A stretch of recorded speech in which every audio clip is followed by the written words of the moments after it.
তোমরা সবাই কেমন আছো? আশা করি ভালো আছো। যে যেখান থেকে দেখছো সুস্থ থেকে ভালো থেকো।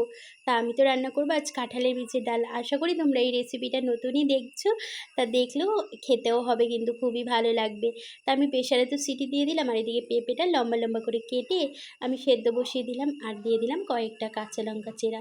দেখো প্রেসারে ঢাকনা খোলা দিয়ে দেখে একদম সুন্দর হয়ে গেছে। একটু আস্তে আস্তে রয়েছে, কিন্তু এতেও মুখে বললে খুবই ভালো লাগবে।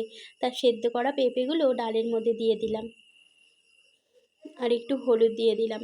দেওয়ার পরে আমি এদিকে শুকনো মশলা ভেজে নেব। তেজপাতা, শুকনো লঙ্কা আর জিরে আর কয়েকটু পাঁচফোড়ন দিয়ে ভালো করে মশলাটা লাল লাল করে একটু ভেজে গুঁড়ো করে নিলাম। আর এদিকে সোমবারের জন্য তেজপাতা, শুকনো লঙ্কা আর জিরে ফোড়ন দিয়ে দিলাম। দেওয়ার পরে আমি ডালটা ঢেলে দিলাম। তারপর একটু স্বাদ মতন চিনি আর একটু লবণ আর ভেজে রাখা গুঁড়ো মশলাটা দিয়ে দিলাম, আর একটু মিট মশলা দিয়ে নামিয়ে ফেলাম। বন্ধুরা তোমরা খেয়ে দেখবে, তোমাদের খুব ভালো লাগবে। রাধে রাধে।